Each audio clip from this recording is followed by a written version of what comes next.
Salut à toutes et à tous. Aujourd'hui, je vous fais une petite vidéo pour vous montrer que même avec un couteau abîmé, d'accord, on peut toujours s'en sortir. Là, en l'occurrence, vous connaissez ce qui m'est arrivé avec le couteau Bouchelor, hein, d'accord. Et je vais vous montrer qu'on peut encore s'en servir, même s'il est abîmé, même avec un manche cassé, etc. Il faut juste faire plus attention, d'accord. Et là, on va voir ce qu'il a dans le ventre. Alors, on peut essayer de voir le bout de la lame, regardez bien, regardez comme il est abîmé, hein, d'accord. Voilà, vous voyez là où ça brille, voilà, tout ça, c'est tout déformé, tout abîmé. Alors là, je viens de faire déjà pas mal de petits travaux, d'accord. Là, vous pouvez voir un petit peu mon petit bois. Je suis en ville, sur mon balcon.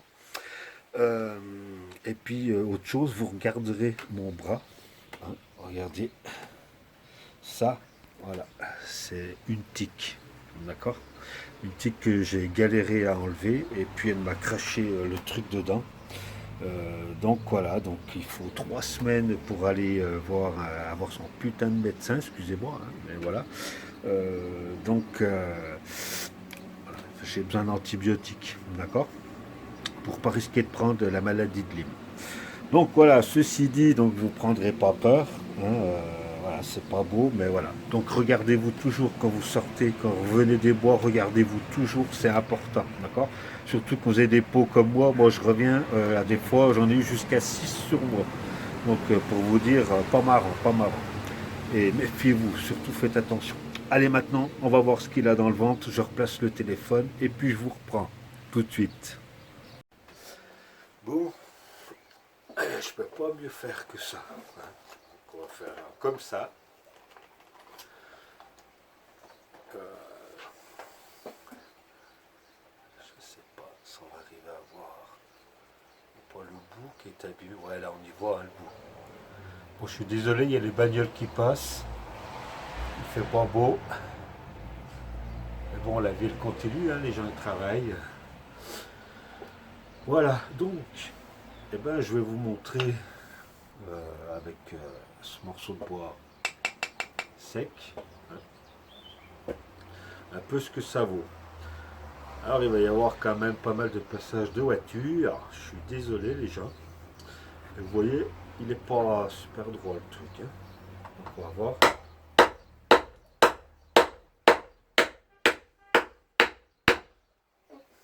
Crac.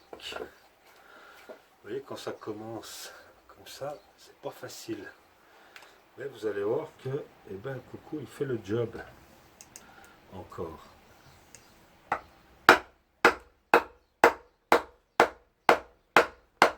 Donc il faut essayer de ne pas taper sur le manche. Hein.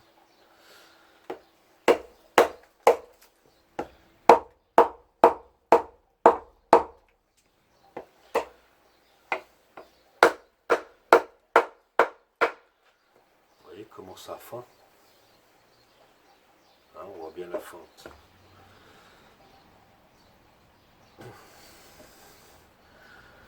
Allez, on va continuer. Alors là, c'est ça le problème, c'est quand elle est coincée comme ça.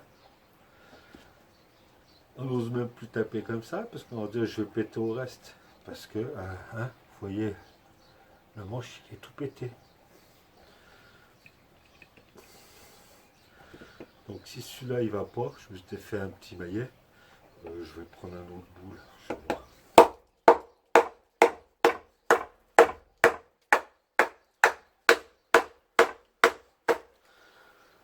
Ça fond, hein, mais il y a des nœuds. Ah ouais, d'accord. Regardez ça. 1, 2 et 3. Et puis pas des petits. Hein. D'accord, je me disais quand même. Voilà. Alors, pour vous montrer comment je vais faire. Ça va peut-être pas être assez solide.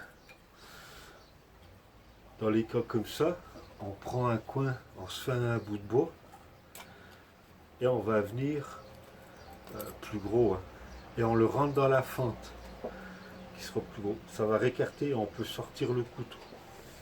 D'accord. Là, en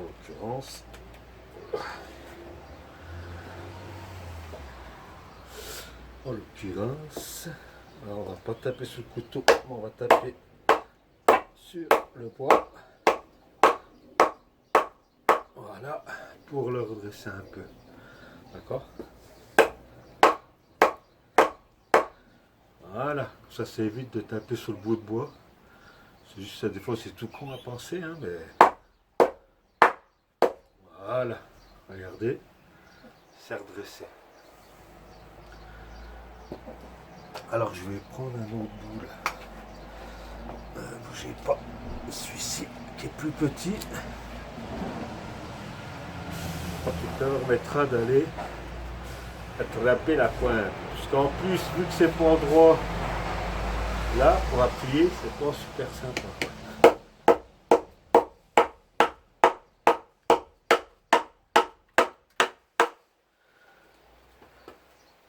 Vous voyez un peu le travail de l'autre côté. Pardon. C'est là que ça. Là on voit. Hein, regardez comme elle est tordue, la lame. Regardez comme elle est tordue, comment ça travaille la lame. Là on voit la ductilité, hein, du couteau. Ce qu'on appelle la ductilité, c'est la manière de pouvoir se tordre. Et puis ça se peut qu'il peut péter, hein. Je veux dire, c'est tout à fait possible.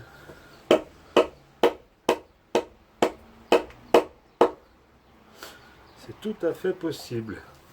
On est à l'abri de rien. Punaise. Il est costaud le caillou. Il est costaud, je vous le dis. Vous avez vu ça? J'ai pas pris le bout de bois le plus facile. Hein. Mince.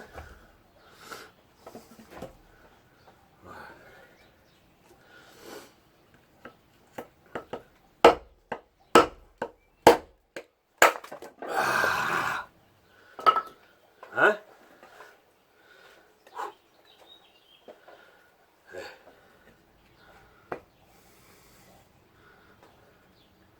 Vous avez vu? Il était tordu. Rien de plus. Hein.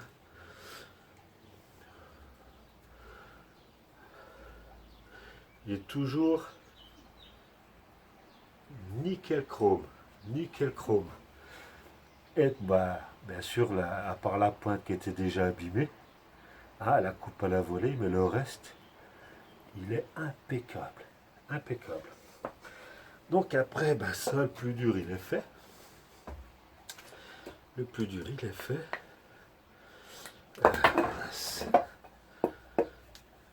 Hop. Allez, on va faire ça en deux.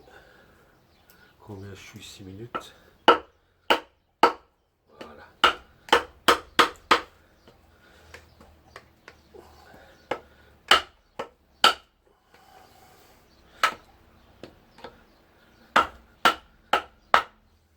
Regardez ça. Impeccable. Impeccable. Hop. Et donc vous pouvez voir, hein, comme c'est tortueux, plein, hein, des nœuds et tout. Pas étonnant, hein, que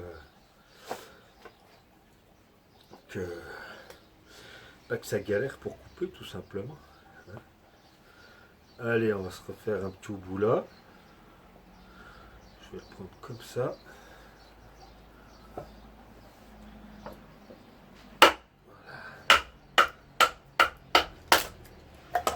Impeccable. Impeccable. On peut faire des petits bouts fins. Tac.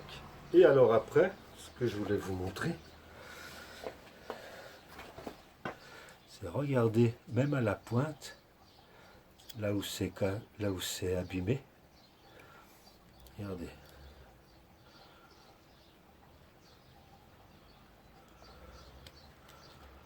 Vous voyez? Comme ça coupe quand même. Il coupe tout seul. Regardez ça. Vous voyez? Je prends. ou c'est déformé, aplati. Hein. Vous voyez, Sleipner, hein, d'accord.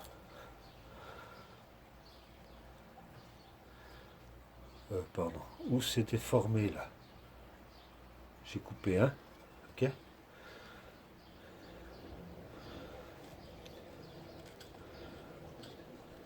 Regardez ça.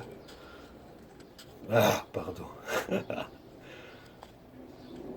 Mais c'est pas vrai. Hop, vous voyez comme ça coupe. Puis alors le reste, après, voilà, ça va tout seul. Ça coupe tout seul. Alors on peut faire des petits bâtons de plume. Tout doucement. Alors j'essaie de les faire vraiment le plus fin possible. Il faut juste arriver à trouver le bon angle.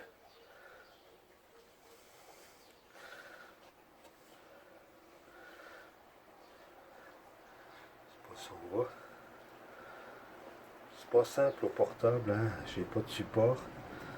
Mais regardez ça.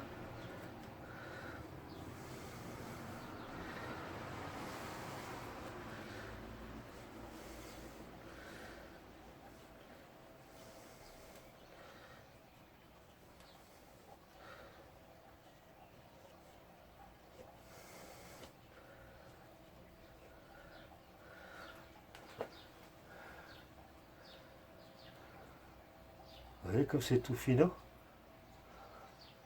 Il coupe super ce truc. Et puis vous voyez, il est pété le truc. Hein. Pété, abîmé. Ça coupe. Ça coupe. Ok.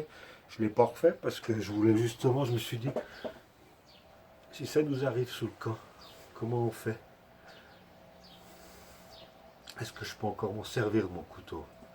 Eh ben ouais, vous avez vu? On peut fendre un truc pas facile. On peut se faire des bâtons là, des petits bâtons de plume pour démarrer un feu, c'est impeccable. Le truc il coupe nickel chrome. Nickel chrome, ça rentre ça. Pas de problème, ça coupe. Ok, donc c'est génial. Voilà, donc je voulais juste vous montrer ça.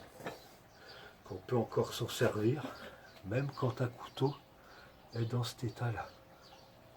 D'accord. Après, il ne faut pas faire l'abruti, entre guillemets, à taper sur le manche. Hein. On sait que c'est fragile maintenant.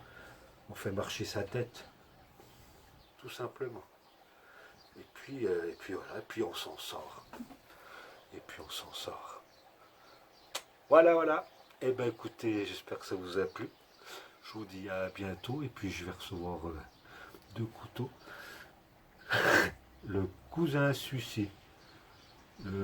Qui ressemble à fond, la même marque. J'avais dit que je ne reprenais pas un manche en bois, mais en fait ceux-là c'est réservé juste, voilà, petits travaux de camp, c'est tout. Le reste c'est acheté dans le sac, j'en aurai toujours un autre. Maintenant j'ai décidé ça, d'accord, parce que le bois c'est quand même fantastique, c'est magnifique. Ok. Donc c'est 2 couteaux avec 2 manches en bois, parce que j'ai bon 4 sacs. Bien distinct pour chaque chose que j'ai à faire avec, suivant combien de temps je pars, où je vais, etc. Ce que je fais.